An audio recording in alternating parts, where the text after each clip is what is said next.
बिस्मिल्लाहिर्रहमानिर्रहीम। अस्सलाम वालेकुम नाज़रीन, मैं हूं अहमद फ़वाद और आप देखते हैं मुझे मेरे यूट्यूब चैनल और फेसबुक पेज पर। नाज़रीन, अहम खबरों के साथ आज की सुलाह में आपकी खिदमत में हाजिर हुआ हूं।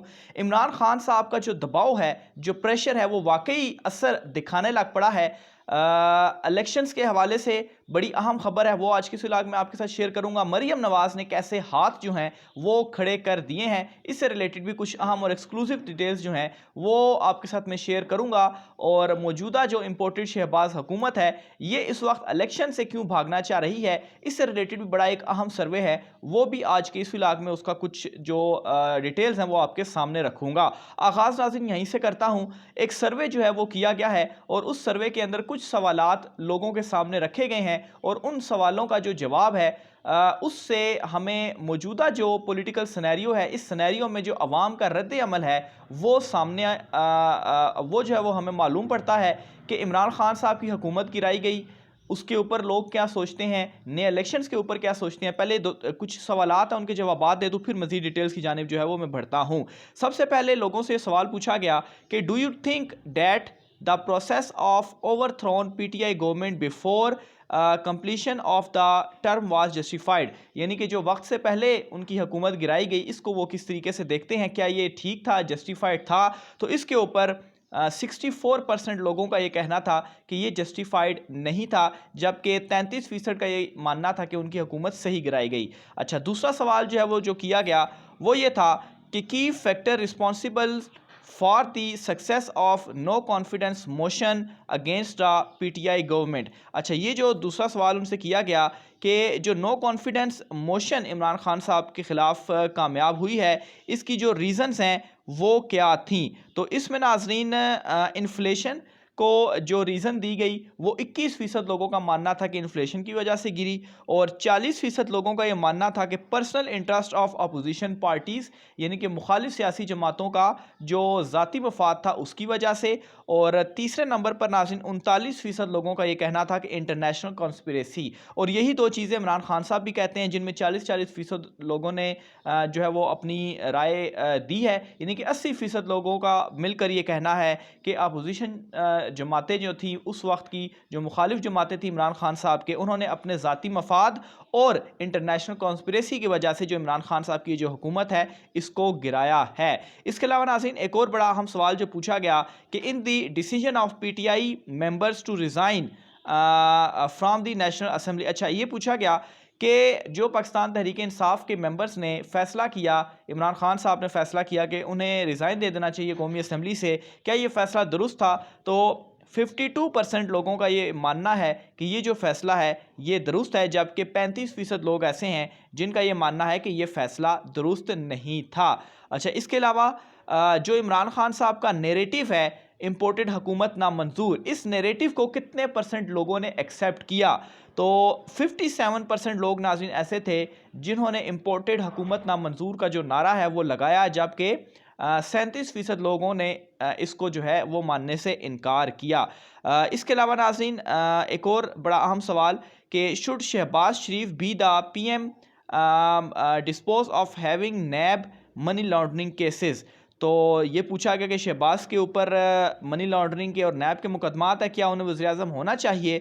तो 74% नाजरीन लोगों का ये मानना है कि शहबाज शरीफ को जो है वो वज़ीर-ए-आज़म नहीं होना चाहिए। अच्छा, अब सबसे अहम सवाल, by when do you think next election would be conducted. अच्छा, इसमें जो 46% लोग थे उनका ये मानना था कि after turn off current government, और 50% का ये मानना था कि इमीडिएटली, यानी कि फ़ौरन इंतखाबात होने चाहिए, और 46 का ये कहना है कि ये जो मुद्दत है 1.5 साला, ये मुकम्मल होने के बाद जो नए इलेक्शंस हैं वो अनाउंस कर दिए जाने चाहिए। इसके अलावा नाज़रीन सबसे एक अहम चीज़ जो कि मैं आपके साथ शेयर भी करने जा रहा हूँ, जिसकी वजह से मैंने ये जो सारा सर्वे है वो आपके सामने भी रखा, और वो है पॉपुलैरिटी के हवाले से कि अदम एतमाद से पहले और बाद में जो सारी पॉपुलैरिटी वाला मामला हुआ है वो किस तरीके से चेंज जो है वो हुई है। अब इसमें नाज़रीन सबसे पहले तो इमरान खान साहब की पॉपुलैरिटी जो मार्च में थी और मार्च के बाद यानी कि अदम एतमाद से पहले और अदम एतमाद के बाद यानी कि अप्रैल 25 तारीख तक का ये सर्वे है, यानी कि 3-4 दिन पहले तक की ये जो पॉपुलैरिटी है, इसमें नाज़रीन सबसे लोएस्ट जो इमरान खान साहब की पॉपुलैरिटी गई थी वो अदम एतमाद से पहले 31% थी, लेकिन अभी जो रिसेंट है 3-4 दिन की, वो ये पॉपुलैरिटी 46% तक नाज़रीन इस वक्त जो है वो पहुंच चुकी है। जबकि दूसरे नंबर पर नाज़रीन अगर नवाज़ शरीफ की बात की जाए तो जो नवाज़ शरीफ की पॉपुलैरिटी थी वो थी कोई 24% अदम एतमाद से पहले, लेकिन अदम एतमाद के बाद ये जो पॉपुलैरिटी है ये चली गई है 21%, यानी कि इनकी पॉपुलैरिटी कम हुई है। और इसी तरह से शहबाज शरीफ की जो पॉपुलैरिटी है वो इस वक्त है सिर्फ़ और सिर्फ 10% पर। बिलावल भुट्टो की जो पॉपुलैरिटी है नाज़रीन, हैरान कुन तौर पर बिलावल भुट्टो की पॉपुलैरिटी 2% के ऊपर जो है वो खड़ी हुई है। आसिफ जरदारी की भी जो पॉपुलैरिटी है वो 2% के ऊपर है। और ये नाज़रीन इस वक्त इनकी जो सूरत हाल है, यानी कि सिर्फ़ और सिर्फ अगर डबल फिगर्स में देखा जाए तो नवाज़ शरीफ की जो पॉपुलैरिटी है वो 21% और इमरान खान साहब सबसे ज़्यादा 46%। और यही रीज़न है कि जिसकी वजह से ये जो इम्पोर्टेड हुकूमत है वो इंतखाबात की जानिब नहीं जा रही। और इस हवाले से मैंने आपको कल एक ख़बर भी दी थी कि नवाज़ शरीफ शहबाज शरीफ और आसिफ जरदारी ये चाहते हैं कि 1.5 साल मुद्दत भी पूरी की जाए, जबकि नवाज़ शरीफ, मरियम नवाज़ और दीगर जमातें ये चाहती हैं कि फ़ौरन इंतखाबात होने चाहिए, क्योंकि इस वक्त जो सारे इंटरेस्ट हैं, एक तो मरियम नवाज़ का जो एक ज़ाती ख़ानदानी मसला है कि सियासत जो है, जो पॉलिटिक्स है, जो उन्होंने ख़ानदान में शिफ्ट करनी थी वो मरियम ख़ानदान में आनी थी या हमज़ा ख़ानदान में आनी थी, तो वो इस वक्त हमज़ा शरीफ के ख़ानदान में जाती हुई दिखाई दे रही है।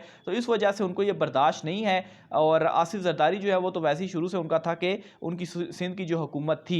बहरहाल इलेक्शन से रिलेटेड क्या एक ख़बर है वो भी मैं आपके साथ शेयर करता हूँ। उससे पहले मैं आपको एक और ख़बर बताता चलूँ कि मरियम नवाज़ ने जो वापस ले ली है लाहौर हाई कोर्ट से पासपोर्ट देने वाली दरख्वास्त, और इसकी कुछ जो रीज़न्स हैं, बहुत सारी चीज़ें हुई। बहरहाल कुछ चीज़ें जो मेरी समझ में लगी हैं जो कि दरख्वास्त वापस लेने से पहले हुई हैं वो मैं आपको बताता हूँ। एक तो नाज़रीन 3 मरतबा जो बेंच था लाहौर हाई कोर्ट का वो तब्दील हो चुका, यानी कि कोई बेंच पहला बेंच बना, एक जज साहब ने सुनने से माजरत कर ली दरख्वास्त पर, दूसरे जज साहब ने सुनने से जो दरख्वास्त थी वो माजरत कर ली। तो इस तरह से एक तो मरियम नवाज़ की जो दरख्वास्त थी इस तरह से इसके ऊपर मामला हुआ। और दूसरे नंबर पर नाज़रीन नैब का जो इस तमाम तर मामले में जवाब आना था वो बहुत ज़्यादा इंपॉर्टेंट आना था, और नैब ने बड़ा ज़बरदस्त इसमें जवाब तैयार किया हुआ था और ज़बरदस्त मुखालफत जो है वो मरियम नवाज़ की इस मामले के ऊपर करनी थी।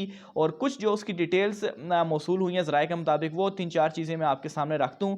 एक तो उसकी जो वजह जो नैब ने मुखालफत करनी थी इस दरख्वास्त की, एक तो उन्होंने ये कहना था कि मरियम नवाज़ जो हैं वो चूँकि सज़ा याफ्ता हैं इसलिए इनको पासपोर्ट वापस नहीं देना चाहिए। दूसरे नंबर पर उनकी जानिब से ये कहा जाना था कि इनके जो दीगर लोग हैं, दीगर साथी हैं ख़ानदान के, जैसा कि नवाज़ शरीफ हैं, वो भी सज़ा याफ्ता थे, वो बाहर गए और वापस नहीं आए, इसलिए इनको पासपोर्ट ना दिया जाए, ये भी बाहर जाकर वापस नहीं आएंगी।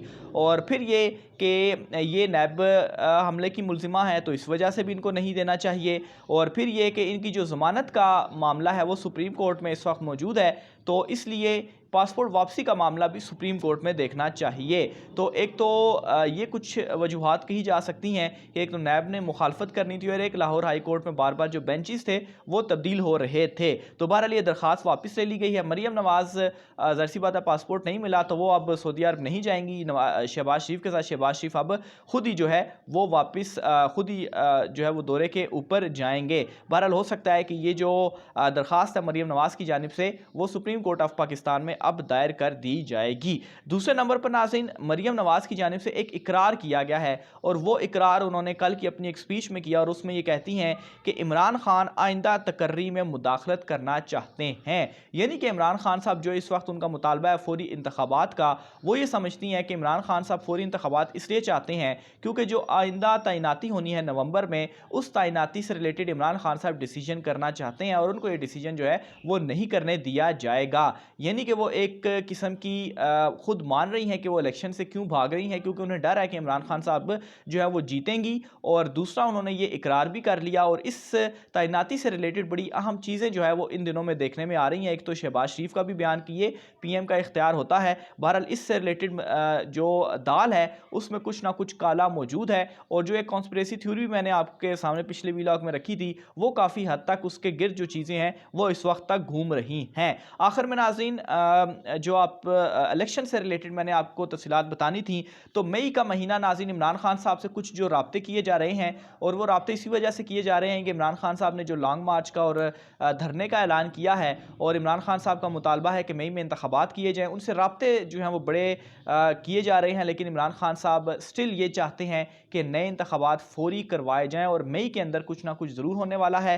शेख रशीद साहब की जानिब से उनके एक बयान के हवाले से पहले भी मैं आपको बता चुका हूँ, और रिसेंट अभी उनका एक बयान कल जो है वो रात को उनकी जानिब से दिया गया, और उस बयान के मुताबिक शेख रशीद साहब की जानिब से कहा गया कि 15 से 20 दिन के अंदर नए इंतखाबात से रिलेटेड कोई अच्छी खबर आप सुनेंगे। और फिर अगेन उन्होंने इसी बयान को रिपीट करते हुए कहा कि 31 मई से पहले आप नए इंतखाबात से मुतल्लिक भी कोई अच्छी खबर सुनेंगे, यानी कि नए इंतखाबात मई में हो रहे हैं। और वैसे तो कोशिश यही है कि इंतखाबात को डिले किया जाए, मई के अंदर इंतखाबात ना किए जाएं, लेकिन इमरान खान साहब से जो राब्ते हैं वो यही है कि इमरान खान साहब किसी चीज़ के ऊपर नहीं मान रहे। वो सिर्फ और सिर्फ चाहते हैं कि नए इंतखाबात और फौरी इंतखाबात होने चाहिए। और ये जो उनका दबाव है ख़ास तौर पर जो जलसों वगैरह का है, मरीम नवाज़ की आपने हालत देख लें कि किस तरीके से वो हवास बाख्ता इस वक्त हो चुकी हैं, उल्टी सीधे बातें जो है वो कर रहे हैं। जो उनकी जानिब से कल एक छोटी सी जलसी की गई एक छोटे से प्लाट के अंदर,